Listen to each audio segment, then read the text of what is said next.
kita berdoa sebelum kita mendengar firman. Pada hari ini kami bersyukur Tuhan, apapun situasi yang sedang terjadi dalam negeri kami, dalam lingkungan kami. Namun hati kami terpanggil untuk tetap mendengarkan firman-Mu. Berbicaralah kepada kami semua umat-umat-Mu, supaya kami mendengar, mengerti, dan melakukan, sehingga kami menjadi pelaku kebenaran firman. Singkapkan rahasia firman-Mu, supaya setiap orang yang mendengar diberkati. Dalam nama-Mu Yesus Kristus kami mohon, hikmat Tuhan turun atas kami. Dalam nama Yesus kami berdoa. Amin, amin, amin. Shalom Bapak Ibu Saudara yang dikasihi oleh Tuhan. Kembali kita pada hari ini mengadakan ibadah online. Tetap semangat, Tuhan Yesus memberkati kita semua. Bapak Ibu Saudara yang dikasihi oleh Tuhan, sesuai dengan himbauan daripada Gereja Bethel Indonesia bahwa bulan Juni ini kita secara umumnya membahas tentang keluarga. Nah, hari ini izinkan saya menyampaikan satu tema yang sederhana yang Bapak Ibu Saudara gampang untuk mengingatnya adalah rumahku, surgaku. Menjadi sebuah pertanyaan bagi kita bagaimana kita menjadikan rumah itu sebagai surga bagi kita para penghuni yang tinggal di dalamnya. Satu nats Alkitab yang saya ambil dari Mazmur pasal 101 ayat 2. Nats Alkitab Mazmur pasal 101 ayat 2 yang berbunyi demikian. Aku hendak memperhatikan hidup yang tidak bercelah. Bilakah engkau datang kepadaku, aku hendak hidup dalam ketulusan hati di dalam rumahku. Bapak Ibu Saudara yang berbahagia yang dikasihi oleh Tuhan. Hari ini saya mengulang lagi temanya tentang rumahku, surgaku. Bagaimana kita menjadikan rumah kita seperti suasana yang menyukakan. Mungkin kita pernah mendengar sebuah istilah yang berkata home sweet home, yang artinya rumahku, surgaku. Dalam hal ini mari kita mau belajar bersama-sama Bapak Ibu Saudara tentang menghadirkan suasana yang baik dalam rumah kita. Sebelum saya meneruskan khotbah ini, saya mulai dulu dari sebuah artikel yang saya pernah baca. Ada seorang bapak konselor penulis buku yang bernama Ed Kuhl, menuliskan dalam bukunya seperti ini.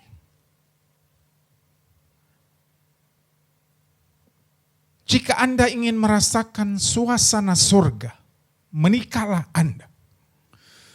Menurut Ed Kuhl bahwa pernikahan, keluarga, rumah adalah suatu tempat yang begitu indah dan damai. Begitu tempat yang dirindukan oleh banyak orang. Sehingga orang senang di rumah, orang betah di rumah. Orang sepertinya bahagia sekali kalau berada di rumah.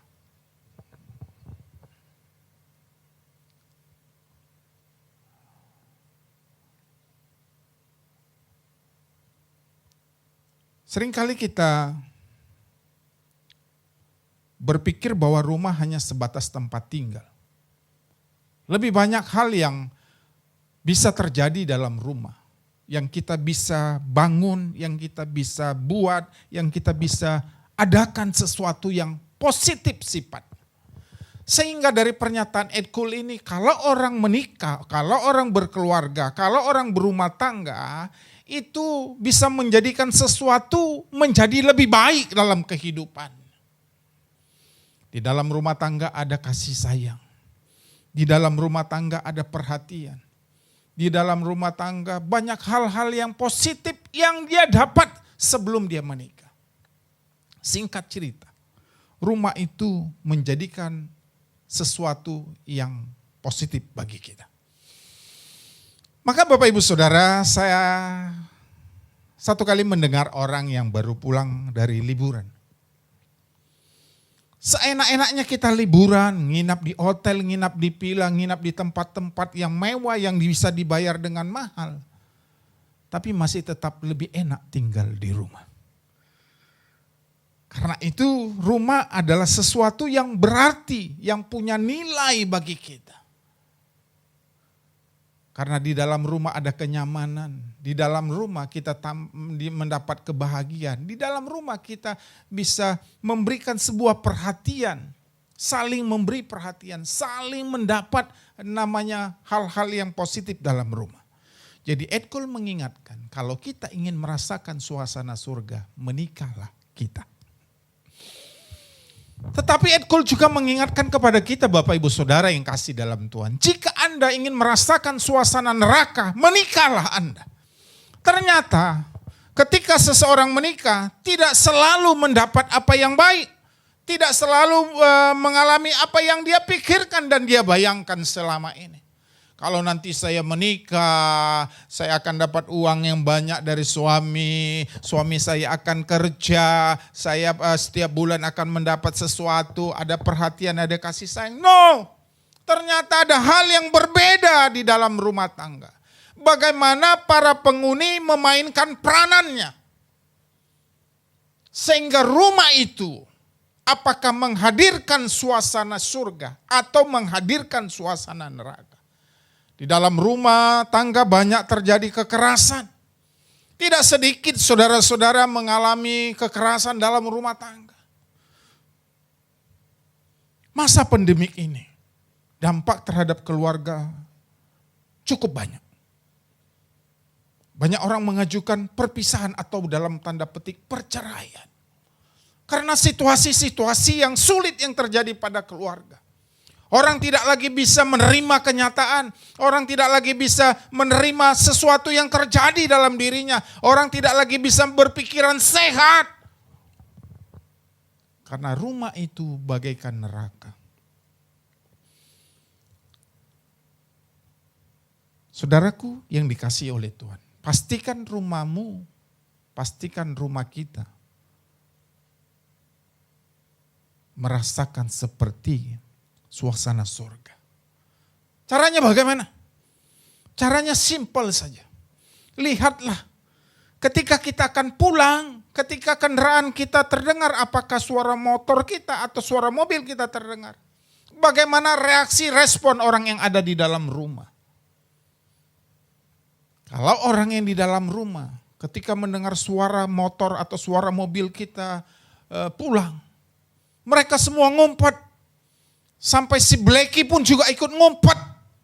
Itu saya bisa bayangkan bahwa di dalam rumah itu sebenarnya ada hal-hal yang menyakitkan. Tetapi kalau kita pulang, disapa, disambut, itu menggambarkan bahwa di rumah itu ada suasana nyaman. Kalau kita belum pulang, ada anggota keluarga yang bertanya, di mana? Saya sangat senang kepada anak saya yang nomor 2. Kalau saya dilihat tidak ada, ditunggu cukup lama belum pulang, dia lalu mulai WA saya, "Papi ada di mana?" Lalu saya menjawab, "Saya ada di tempat ini." Setelah itu dia mengerti dan memahami. Lalu kalau saya pulang, saya membiasakan bawa tentengan. Pastilah kehadiran saya ditunggu banyak orang di rumah. Maka bapak-bapak, saudara-saudara, ibu-ibu, kalau Anda berpergian, pulang bawalah tentengan supaya Anda ditunggu di rumah. Ya, jangan sampai nanti menjadi sebuah kesalahan. Seringkali orang berbohong, berjanji. Kalau mau pergi dia berjanji. Nanti papi beliin martabak, mami beliin ini, itu, dan itu.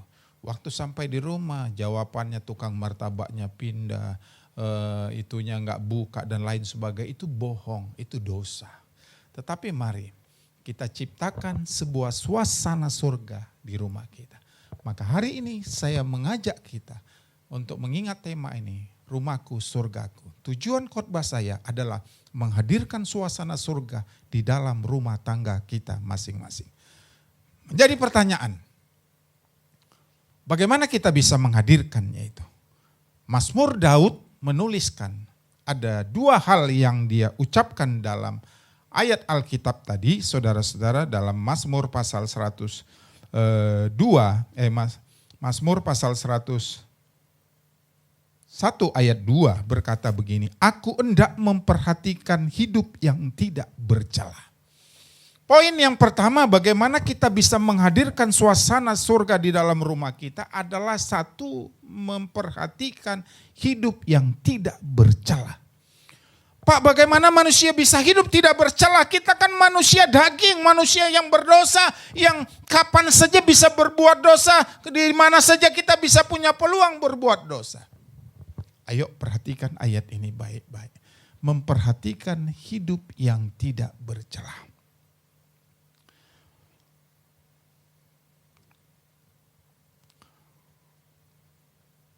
Yang pertama, bagaimana kita memperhatikan hidup yang tidak bercela adalah jadikan rumah itu sebagai tempat pertemuan semua anggota, atau dengan istilah saya pakai quality time. Quality time tidak harus pergi jauh-jauh berlibur, tidak harus makan di restoran yang besar.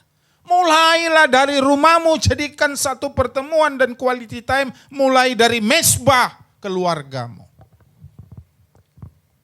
Supaya orang tidak melihat celah, supaya tidak orang menghina, supaya tidak orang berkata yang negatif tentang keluargamu. Mari kita perhatikan bagaimana kita hidup tidak bercela.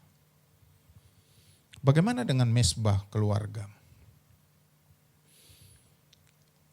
Masa-masa pandemik ini justru kita harus semakin banyak dekat pada Tuhan.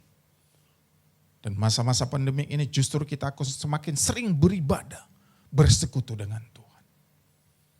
Justru harus semakin bersekutu dengan keluarga. Jadikan itu. Bapak Ibu, saya sedikit mengangkat satu kisah tentang keluarga. Saya mau kasih tahu begini. Ketika seorang pria dan seorang wanita menikah, pria ini adalah manusia yang bermasalah. Wanita ini adalah manusia yang bermasalah. Jadi kalau orang menikah, dua pribadi yang bermasalah, artinya bukan pria yang sempurna, wanita yang sempurna. Justru masing-masing punya kekurangan, disatukan dalam satu keluarga. Itu butuh proses, itu butuh harga yang dibayar, itu butuh kerendahan hati dan lain sebagainya. Maka ketika mereka mempunyai keturunan, pasti secara genetik ada sifat yang terbawa daripada kedua orang tua mereka. Tetapi kekurangan-kekurangan kita itu, ketika kita mengadakan mesbah doa, disitulah kita makin terkoreksi, makin membuka diri terhadap hal-hal yang positif, makin mendukung kita menjadi orang-orang yang lebih baik dari hari-hari yang lalu.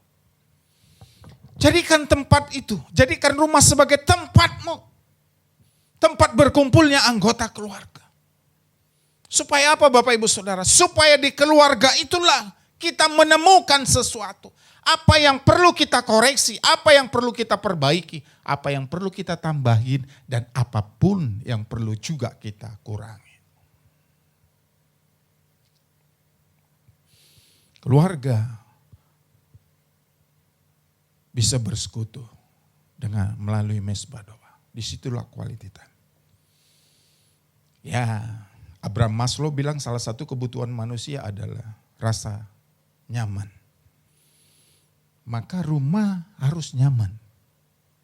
Supaya orang-orang tinggal di situ pun merasa nyaman. Bapak Ibu Saudara, quality time selain mesbah, selain kita bertukar pikiran dalam keluarga, bisa juga dibuat dalam acara makan bersama. Bisa juga dibuat dalam acara libur bersama. Supaya apa? Supaya kita anggota keluarga makin merasa dekat dan makin merasa memiliki dan makin merasa bersatu di dalamnya. Jadi bagian yang pertama dari poin ini adalah memperhatikan kehidupan tidak bercela. Mari jadikan rumah kita, keluarga kita, tempat pertemuan. Dalam tujuan membangun waktu-waktu yang berkualitas. Keluarga adalah pondasi yang mampu menopang meraih masa depan dan saling mendukung. Justru kalau kita jadikan keluarga atau gereja ini kita jadikan keluarga. Keluarga Kristus yang dikasihi oleh Tuhan. Maka kita akan saling menopang. Ada yang susah akan ditolong, akan dibantu. Ada yang sakit akan diperhatikan. Ada yang kekurangan akan mendapat perhatian dari orang-orang yang kuat. Jadi intinya anggota keluarga harus saling mendukung satu dengan yang lain. Itu sebabnya gereja pun akan kita jadikan keluarga. Dan kalau selama gereja tidak dijadikan keluarga, maka kita tidak akan mendapat sesuatu yang namanya suasana damai di dalamnya.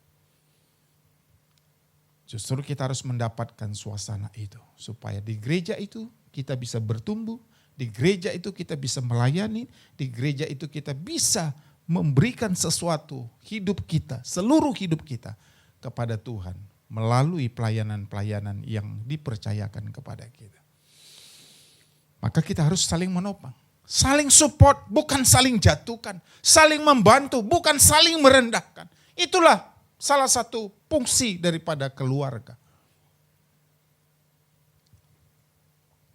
Saudaraku, keluarga Kristus yang dikasihi oleh Tuhan. Ingatlah bahwa keluarga adalah hadiah yang terindah yang Tuhan berikan. Jadi sesuatu yang terindah yang Tuhan berikan itu harus dirawat, dipelihara dan dijaga. Jangan masa bodoh, jangan cuek, jangan biarkan keluargamu bermasalah dalam tanda petik engkau enggak urus. Amsal pasal 11 ayat 29 berkata, siapa mengacaukan rumah tangganya akan menangkap angin.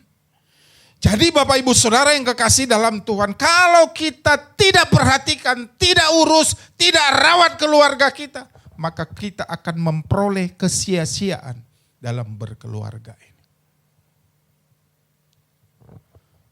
Sebuah benda yang Tuhan berikan punya nilai yang luar biasa. Ingat, keluarga adalah rancangan Tuhan. Keluarga adalah lembaga yang paling tua di muka bumi ini. Dan Tuhan yang merancangnya, itu kita harus rawat dan kita jaga. Maka bagaimana merawat dan menjaganya? Di dalam rumah harus ada dua hal.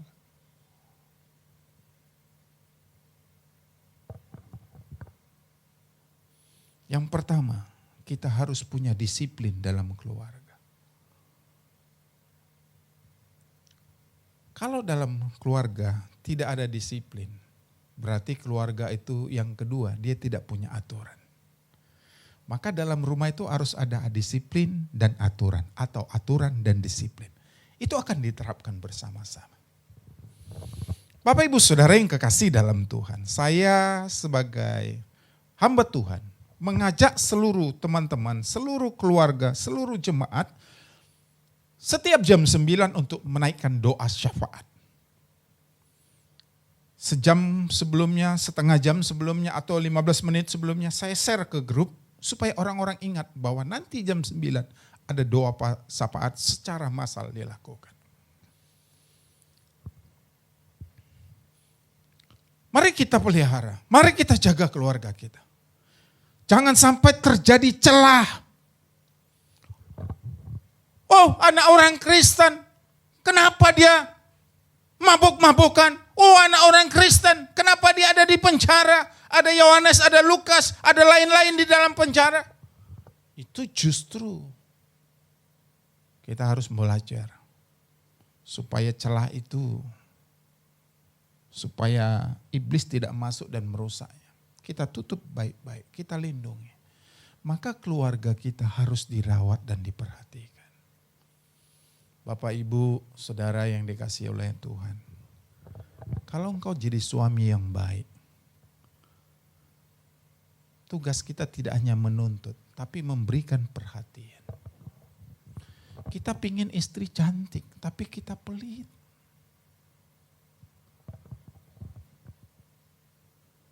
Sampai akhirnya saudara-saudara, istri mau beli bedak pun gak ada uang. Terpaksa istri pergi ke warung, beli bedak pipa nomor 4. Dia pakai, saudara pegang kok pipinya kasar Mi. Iya, gak dikasih duit. Wanita itu senang kalau dikasih duit. Dan wanita kalau dikasih duit gak pernah kata cukup. Selalu dibilang oke, ada lagi. Sama. Kaum wanita, kita ingin menuntut suami kita setia. Tapi kita nggak memberikan sebuah perhatian kepada suami. Suami pulang kerja, kita sudah di kamar nonton TV. Sambil berteriak bilang begini, "Papi, kalau kau mau makan, makan sendiri ya. Itu ada di meja, ambil aja, urus aja, mau makan habisin saja, terserah, selesai nanti tutup lagi." Setiap hari kejadian itu seperti itu, sangat memilukan dan menyakitkan. Saudaraku, hindari hidup yang bercelah. Dengan cara membangun quality time kita melalui mesbah keluarga. Hindari kehidupan yang bercelah dengan cara sikap saling mendukung anggota keluarga.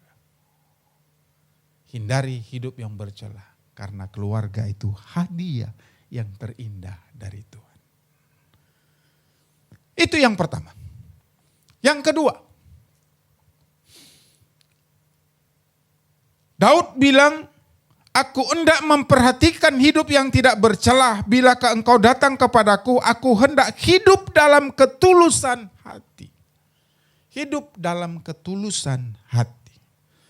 Bapak Ibu Saudara, banyak arti kalau membahas kata ketulusan hati. Tapi saya ambil arti sederhana saja. Ketulusan hati adalah melakukan sesuatu dengan sungguh-sungguh tanpa menuntut balas atau imbalan. Jadi dalam keluarga kita harus melakukan sesuatu dengan sungguh-sungguh. Contohnya apa? Kasih.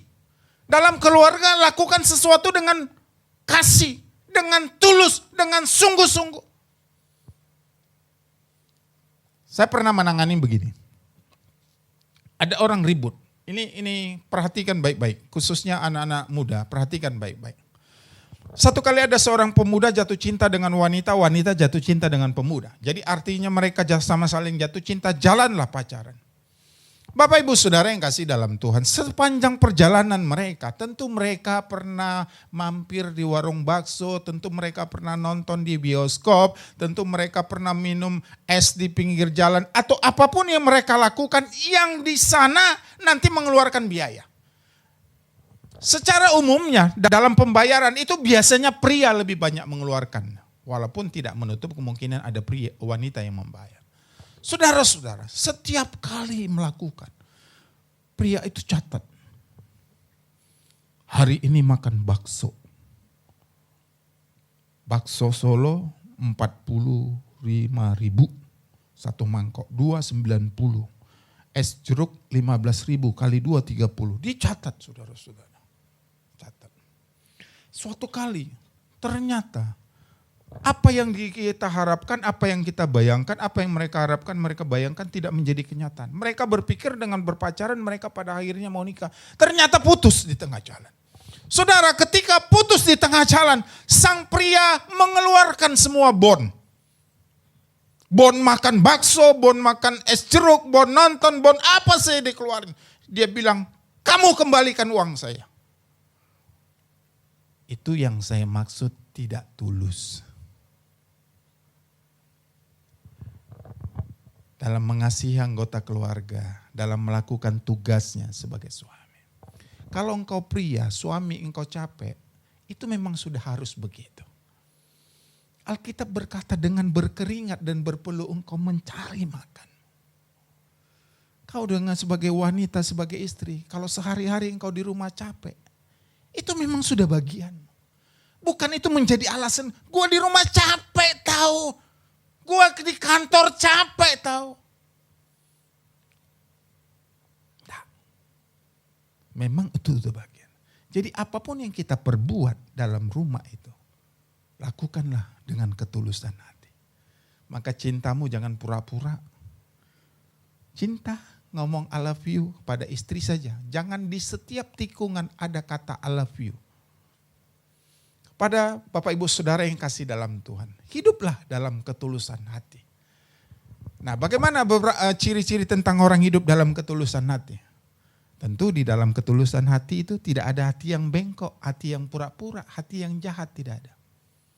Kita benar harus mengasihi pasangan, mengasihi anggota keluarga satu dengan lain. Oke. Di dalam ketulusan itu tidak ada sifat kesombongan sedikit. Semua karena saya, semua karena hasil saya, semua karena prestasi saya, bukan. Orang yang melakukan ketulusan hati, dia tidak akan mempersoalkan apa. Di samping ketulusan hati, tidak ada ketinggi hati atau sombong, atau tipu daya, atau dusta. Satu kali saya sedang belajar di sekolah, di sebuah sekolah. Saya melihat guru saya buka ikat pinggang. Zaman dulu sekolah, kalau sekolah Bapak Ibu Saudara, guru itu udah sangat ditakutin. Dia buka ikat pinggangnya, kita pikir mau ngapain guru, siapa yang mau dipukul. Ternyata saudara-saudara, ketika dia buka ikat pinggang, di dalam ikat pinggang itu, di dalam gesper itu ada resleting. Dia buka resleting, ketika dia buka resleting, dia keluarin duit. Ini yang saya bilang. Di dalam kehidupan berkeluarga harus dilakukan dengan ketulusan hati, bukan tipu daya. Belajar terbuka kepada pasangan, belajar mengaku kepada pasangan. Saya tahu seperti itu, saya ketawa. Ternyata banyak cara, saudara-saudara. Bapak Ibu yang dikasih oleh Tuhan. Poin yang kedua ini daripada Mazmur Daud, mari hiduplah dalam ketulusan hati. Jangan pernah mengungkit sesuatu yang pernah kita tabur dalam keluarga kita. Jangan pernah mengajak berhitung-hitung apa yang kita sudah perbuat dalam keluarga kita. Jangan pernah melakukan sesuatu apapun yang kita sudah lakukan dalam keluarga yang berpikiran negatif. Tapi lakukanlah segala sesuatu dengan ketulusan hati tanpa pernah mempersoalkannya. Mazmur pasal 101 ayat 2. 2 poin yang saya sampaikan hari ini. Bagaimana kita menghadirkan suasana surga di dalam rumah kita. 2 poin, mulailah sesuatu yang positif dari rumah. Yang kedua, hiduplah dalam ketulusan hati. Bagaimana kita bersikap untuk tidak bercela, bangunlah quality time dalam rumahmu. Melalui mesbah doamu, melalui komunikasi-komunikasi yang positif, melalui sering bertemu, mengadakan pertemuan secara keluarga. Jadikan keluarga itu sebagai tempat untuk saling menopang. Karena keluarga hadiah yang terindah. Jangan sampai kita menuai angin gara-gara kita tidak mengurus keluarga kita. Kiranya apa yang saya sampaikan pada hari ini dapat dimengerti, dapat didengar, dapat dilakukan dalam kehidupan kita. Tuhan Yesus memberkati kita. Amin. Mari kita berdoa. Kepadamu lah kami bersyukur Tuhan. Hari ini kami dengar firman. Oleh karena itu berkati kami. Supaya kami makin hari makin menjadi pelaku firman-Mu. Kami mau seluruh keluarga kami melayani Tuhan. Kami mau seluruh keluarga kami berkenan. Kami mau seluruh keluarga kami tidak ditemukan cacat celahnya. Kami mau menjadi pelaku yang baik. Supaya keluarga kami, rumah tangga kami merasakan suasana surga. Kiranya Tuhan Yesus memberkati kami semua yang mendengar. Haleluya. Amin, amin, amin.